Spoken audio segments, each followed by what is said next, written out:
विवेक, जिसको विवेक समझ नहीं है, विवेक कहते हैं समझ को, विवेक एक प्रकाश है, समझ है।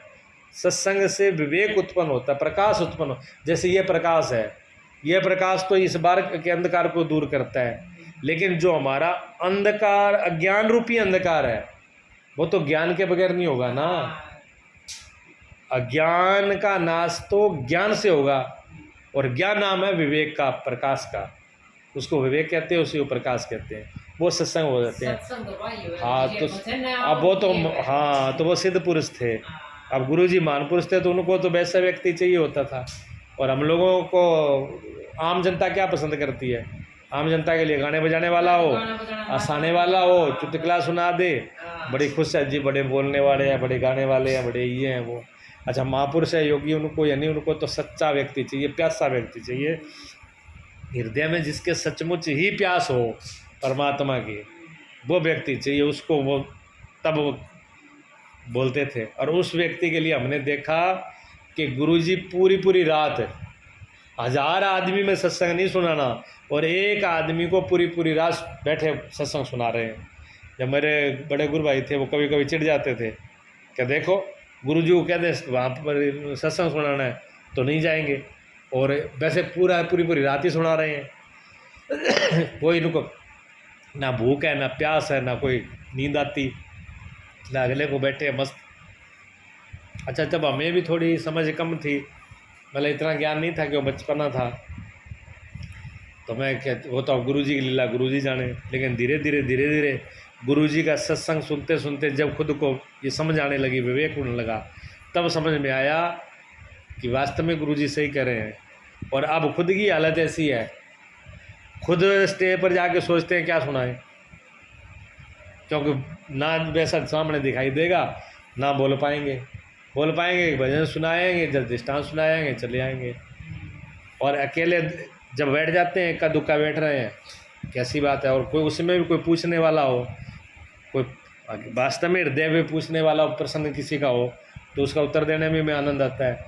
जहाँ हकीकत कोई साधक हो, साधना कर रहा है, उस रास्ते से चल रहा है, चाहे भक्ति की साधना हो, चाहे योग की हो, ज्ञान की, उस पर चल रहा हो, और फिर कोई उसकी उलझन हो, तो वो वहाँ कहने बताने का आनंद कुछ और होता है।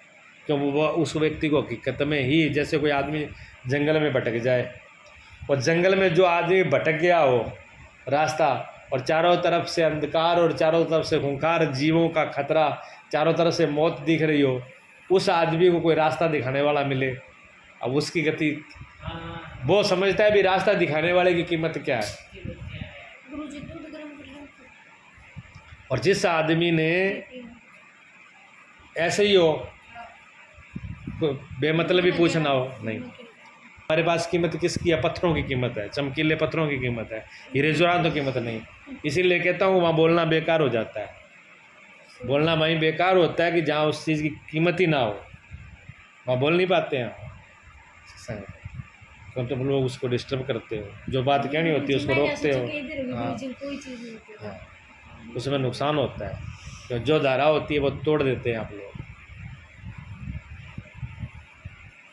काम पहले तो हमने सुना था, एक बौद्ध धर्म हुए, बुद्ध के शिष्य हुए थे चीन में, तिब्बत के अंदर, तो वो कहते थे दीवार की तरफ मुंह करके लेट जाते थे, जनता की तरफ मुंह नहीं रखते थे।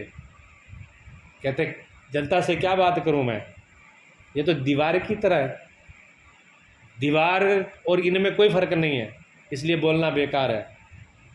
और वो स्थिति हमने गुरुजी की देखी लास्ट टाइम के अंदर। हकीकत बता रहा हूँ आपको, बिल्कुल जिन लोगों ने वहाँ देखा है, आज भी लोग मौजूद हैं वहाँ पर राधेवाचक में, जो गुरुजी के पास रहे हैं, मैं उसका साक्षी हूँ, और भी लोग साक्षी वहाँ बैठे, कभी आपसे बात करा दूँगा। गुरुजी आसन लगा हुआ कमरे में, देखा आपने, दीवार की तरफ मुँह करके और इधर जनता की तरफ पीट करके सोते थे लास्ट टाइम में। कम से कम 4-5 साल ये स्थिति रही थी उनकी। और जब हमसे कहते सुनते हो, दीवार पे ऐसे मारते थे, इस दीवार को मैं मारता हूँ ना, तो ये दीवार भी मुझे जवाब देती है। इस दीवार से भी उत्तर आ रहे हैं, लेकिन इनसे तो वो भी उत्तर नहीं आ रहा। इन लोगों से किससे बोलूँ, किसको सुनाऊँ मैं? क्योंकि उन्होंने जीवन के अंदर इतना कमाया था, इतने उसे इतना जिंदगी के अंदर हर प्रकार के साधन, तपस्या, योग, भक्ति सब कुछ उनके पास था। जैसे माँ के आंचल में दूध हो और वो बच्चे को पिलाना चाहे, भैया तो सही कह दो, नहीं सही बात है, ठीक है ना। माँ के आंचल में दूध और बच्चे को वह प्याने के लिए, बच्चा ही भूखा नहीं होता, माँ उससे भी ज़्यादा माँ के अंदर तड़फना होती है भी मैं बच्चे को दूध पिलाऊं। और बच्चा दूध पी के इतना प्रसन्न नहीं होता जितनी माँ पिला के होती है ना। माँ जो है वो पिला के खुश होती है, माँ की ये भावना होती है। गुरु का सत्संग सुनानी चाहिए जिसको चेलो भी ने धारण कर। हाँ, तो गुरुजी वो चीज़ देना चाह रहे थे कि जिस वो अमृत पिलाना चाह रहे थे, और वो अमृत पीने के लिए थे उनको बड़ा दुख था ज़िंदगी में। लास्ट टाइम भी उनके हृदय में पीड़ा थी, एक करुणा थी भी मेरे इस चीज़ को लेने वाला कोई नहीं है, कोई अधिकारी नहीं है जिसको मैं वो अमृत पिला सकूँ, जिस आनंद जिसको पी के आदमी सदा सदा के लिए अमर हो जाए, सारे जन्म मरण की फांसी से छूट जाए। जब सुखदेव जी, भागवत जी के अंदर कथा आती है, सुखदेव जी जब परीक्षित को कथा सुनाने लगे तो कहते हैं इंद्र लोग देवता स्वर्ग से अमृत का घड़ा लेके आए। कहते हैं परीक्षित को मरने का डर है, सांप खा जाएगा, तो हम इसको अमृत का कलश दे देते हैं, ये अमृत का कलश ले लेंगे और आप जो ये भागवत का रस अमृत रस है हमें पिला दो। परीक्षित को कहा तो परीक्षित ने कहा जी मैं तो कुछ ज़्यादा जानता नहीं हूँ, मेरे को इतनी अकल समझ नहीं है, ये तो गुरुजी बताएंगे निर्णय करके। गुरुजी से पूछो सुखदेव जी से भी क्या करना चाहिए। सुखदेव जी ने कहा, जो सुखदेव ने कहा देवताओं से तुम बड़े चालाक हो, तुम्हारे जैसा स्वार्थी कोई देखा नहीं है, तुम ये हीरे ज्वारत लेकर के और ये पत्थर देना चाहते हो। अरे इस कथा रूपी अमृत को छोड़ करके और तुम वो अमृत देना चाहते हो। अगर इससे तुम सुखी हो जाते तो तुम सुखी हो जाते, तुम यहाँ क्यों लेके आए हो? सौदा करते हो तुम भगवान के साथ, परमात्मा की साथ सौदा नहीं हो सकता। ये ज्ञान अमृत ऐसा है, देवताओं को परीक्षित जी सुखदेव जी ने वापस भेज दिया, उठाओ कलश भागो यहाँ से। भगवान की कथा वो है जहाँ से जन्म मरण छूट जाता है, जहाँ से सारे दुख छूट जाते हैं, जहाँ से सारी फांसी छूट जाती है, वो रास्ता है। लेकिन कोई लेने वाला नहीं होता, तभी तो दिक्कत है। तो वो चीज़ गुरुजी के अंदर वो थी भी कोई लेने वाला हो, कोई ऐसा मिले, नहीं मिलता तो निराशित पीड़ित होते थे। बात किससे करूं, सुनाऊं किसको, दूं किसको, ये होता था। फिर भी कुछ ऐसी विधियां थी, गुरुजी ने ऐसी विधि थी, एक विधि वो लास्ट में गुरुजी ने मतलब जो अधिकारी नहीं थे उनको भी देना शुरू किया। ये भी परमात्मा की तरफ से उनकी कृपा थी, करुणा थी। जो लोग अधिकारी नहीं थे उन लोगों को विधियाँ दी, और वो ऐसी विधि थी कि जिसको गुरुजी ने कृपा कर दी वो समझो भी उसको दोबारा मुड़ के देखना नहीं पड़ेगा, उसके लिए सब रास्ते खुले हैं। ये हमने अपनी आंखों से देखा हुआ है, सामने रहे हैं बात। तो महापुरुषों की कृपा ऐसी होती है, धीरे धीरे सुनने से आती है, सत्संग से विवेक जागृत होती है, समझ जागृत होती है।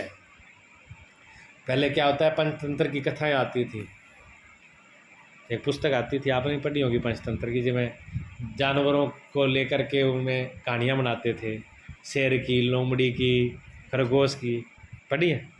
उसको पंचतंत्र बोलते हैं किताब में, कभी कभी पढ़ी होगी कहानी। तो उसमें एक पंचतंत्र में एक कहानी थी, उनके रहस्य बड़े होते थे, वे ऐसे नहीं थी, बच्चों के लिए तो वो कहानी थी, लेकिन समझदारों के लिए बड़ी रहस्य की बातें थी उनमें।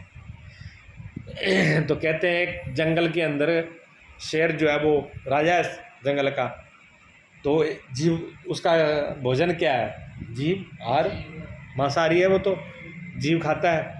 तो जंगल के जानवरों को खाता था, सारे जानवर भयभीत रहते थे।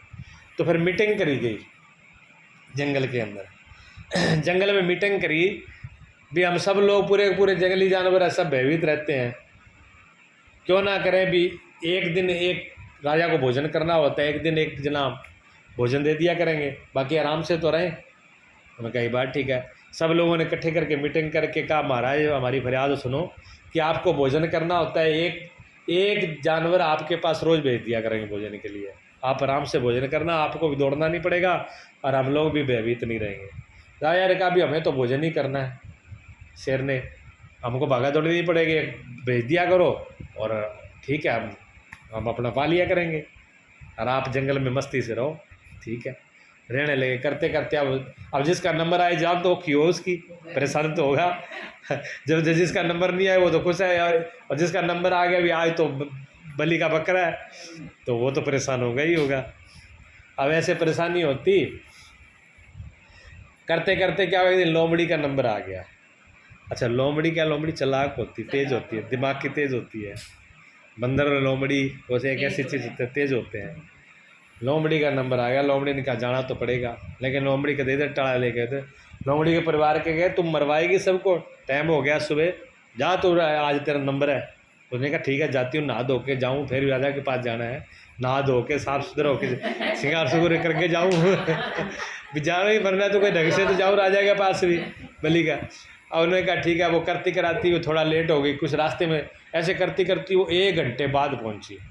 अब 1 घंटे लेट, राजा शेर था, अब उसका पारा 100 पर। उसने कहा इतना टाइम हो गया लेट, सुबह हमारे भूखे हालत ख़राब हो रही है और आए नहीं, आज लगता है कि मुझे सबको खाना पड़ेगा।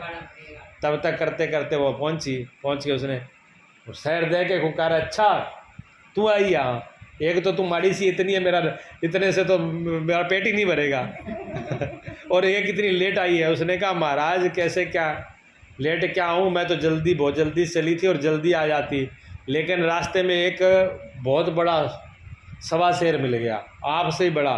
वो कहता मैं इस जंगल का राजा तो मैं हूँ, और वो कहता वो क्या, मैं तो आपसे भी बड़ा बलवान। वो क्या, उसने मुझे रोक लिया, उसने कहा तू तो मेरा भोजन है, तुझे मैं खाऊं। उसने कहा, मैंने उसे हाथ जोड़े, विनती करी, माफ़ी मांगी कि नहीं हमारा राजा तो दूसरा है, हम तो अपने राजा के पास जाएंगे। उसने, मैं उसको मनाते मनाते मेरे को घंटा लगा दिया उसने, और राजा भूखे मारे परेशान। राजा कहने लगा कम से कम जल्दी आ जाती तो कम से कम तेरा नाश्ता तो कर लेता, भूख ना मिटती तो सुबह नाश्ता ही हो जाता, कोई शिकार और देखता मैं। अब ना इधर की ना इधर की। उसने कहा महाराज मैं क्या करते, मैं तो परेशान हूँ। अब वो उसने रोक लिया मुझे। अब वो कहता मैं राजा हूँ यहाँ का। उसने कहा अच्छा ऐसा भी कोई है? कहा हाँ, चल पहले उसी को देखता हूँ। अब राजा शेर तो शेर, अब उसके घर भी मैं राजा हूँ और मेरे सामने दूसरा कोई राज करे। जंगल में कहते हैं शेर एक ही होता है, दूसरा नहीं हो पाता। तो उसको बड़ा गुस्से के अंदर उठा। उसने कहा नाश्ता पानी बाद में ही होगा, पहले उसी को देख लेते हैं, बता वो कौन कहाँ है। उन्होंने चलो महाराज। अब वो लोमड़ी लेके आई उसको, ले आ करके, और रास्ते में कुआं था, कुएँ पे ले आकर कहने लगे महाराज वो इस कुएँ में इसके अंदर चला गया, वो इसके अंदर आप ही देख लो। अब कुएँ के अंदर पानी था तो पानी में अपनी परछाई तो दिखेगी। जो शेर ने ऊपर मुंह किया तो उसकी खुद की परछाई उसमें दिखी। उसने कहा लोमड़ी बिल्कुल सही कह रही है, वास्तव में इसके अंदर है। अब वो गुस्से के मारे वो उसने दाढ़ा, वो जो गरजा। अब कुएँ से आवाज़ आती है लौट के, डबल आवाज़ आई, बहुत आगे से डबल आवाज़ आई। जब डबल आवाज़ आई तो शेर कहने लगा वाकई ठीक है, लोमड़ी बोल सच रही है, झूठ तो नहीं। उसने कहा तेरी की ऐसी कि तैसी, मैं अभी तेरे को सब बताता हूँ, तू जंगल में राजा मैं हूँ यहाँ का। और शेर ने मारी कुएं के अंदर छाल मारी, और लोमड़ी मुंछों पर फिर मुंह पर हाथ और लगाती पोचर गिर वापस। वह घर वापस आए, सारे लोग परिवार देख। उसने कहा राण तू गई को नहीं, तू सारा न मरवाएगी, तू रास्ते से वापस आ गई, तू सबको मरवाएगी है, वो सब किसी को नहीं छोड़ेगा। लोमड़ी कहने लगी बेफिक्र हो जाए, राण किसी को नहीं मरवाएगी, अरे यो सारा खाओ पियो मौज बढ़ाओ। क्या हुआ, कराया काम कर दिया, आज पार बोल दिया, ऐसे कैसे उसने। तब उसने सारी कहानी बताई, ऐसे हुआ राजा तो गए कुएं के अंदर। किससे काम लिया तो वो लोमड़ी कौन थी, वो समझ, विवेक, ज्ञान, ये ज्ञान है। शेर कौन है, शेर अज्ञान है। जो अज्ञान है वो शेर की तरह है। और जंगल, ये संसार क्या है, ये जंगल है, ये संसार जंगल है, इसमें अनेक प्रकार के जीव है, ये जीव है, इस जंगल के अंदर भटक रहे हैं। और ये अज्ञान रूपी शेर सबको खा रहा है। जो किसी को छोड़ा है उसने, कभी छोटे को कभी बड़े को। घर घर में कौन बच्चा है बताओ, किसके घर में मौत नहीं हुई बताइए आप? ऐसा कोई घर है जिसमें मौत ना हुई हो? दुख ही दुख है मानो गुरु जी। हाँ दुख तो है ही है, पर ऐसा कोई घर नहीं मिलेगा जिसमें कोई ना मरा हो। पता नहीं कितने पीढ़ियाँ चली गई। चली गई। किसी के दादा, किसी के नाना, किसी के पिता, किसी के मामा, किसी के भाई, किसी के बंधु, किसी के बेटा, किसी के बाप, कोई बच्चा तो है बताओ? दुख तो सभी ने झेला है, सबने देखा है। तो सबके घर में मृत्यु दस्तक दी है, लेकिन बचेगा कौन? जिसमें समझ ज्ञान आ गया। जिसने इस अज्ञान को ख़त्म कर दिया उसका जीवन मरण सुधर गया। उसको ना मरना पड़ेगा न जीना पड़ेगा, वो मुक्त हो जाएगा। ये बात सत्संग से आएगी। किसे समझाएगी? क्या हुआ आगे? सत्संग होगा। सत्संग अपने सुननी नहीं है। सत्संग सुनेगा तो तीसरी बात बीच में जरूर डालनी है। सत्संग में हाँ, सत्संग के अंदर दूसरी बात अड़ाओ तो समझो कि आपका ध्यान सत्संग में नहीं है। जहाँ कहो आपकी कीमत नहीं। मेरी बात सुनो, जब आप बाज़ार में कपड़ा लेने जाते हो ना, तो कपड़ा देख लो, आप सब पूरी दुकान में खिलार लेते हो, खिलारते हो? पूरी दुकान में कपड़े वाला कपड़ा खिलार देता है, ठीक है, आप भी खिला लेते हो, इधर उधर बैठ जाते हो, आप अपने कपड़े भी जहाँ तहाँ रख देते हो। और जिस दिन आपको सोना खरीदने जाना हो, काउंटर से बाहर नहीं निकालता वो, और निकाल के देगा ना तो एक ही देगा, सिटी भर कर निगाह आप पे रखेगा वो। अगर एक अंगूठी पकड़ा दी तो वो एक ही अंगूठी के साथ दूसरी अंगूठी हाथ में नहीं देगा वो। आपके जब से वो वापिस नहीं रख लेगा तब तक दूसरी बदल के नहीं देता, और वहीं खड़ा रहेगा ऊपर, हाथ नहीं मारने देगा कि आप जहाँ जितना पड़ा है अंगूठी सब में हाथ मार लो ना। क्या चाहिए बहन जी, बोलो, पसंद करो, ऊपर से अपने हाथ से निकाल के देता है। आई समझ में? हाथ नहीं मारने देता जगह जगह। हाँ, तूड़ी खरीदनी हो तो, तूड़ी खरीदनी हो तो तूड़ी बाहर पड़ी रहती है, सोने के ढेर पड़े रहते हैं। हाँ, सत्संग ऐसे नहीं है। सत्संग तो गुरु और शिष्य का है। देखो, शिव और पार्वती, माता पार्वती और शिव जी सत्संग करते हैं, गरुड़ जी और काकभूषण जी सत्संग करते हैं, यज्ञवल्क और मुनि जी सत्संग करते हैं, भगवान कृष्ण अर्जुन सत्संग करते हैं। वहाँ चाहे युद्ध के अंदर लाखों की भीड़ थी, लेकिन भगवान कृष्ण और अर्जुन दो ही खड़े हैं, तीसरा नहीं है। तीसरे तरस रहे हैं, जो जानते हैं वो। जो मूर्ख हैं उनको तो कोई मतलब ही नहीं, वो सोचते हैं ऐसे ही खड़े हैं बीच में, उनके पास तो कोई गिनती नहीं है।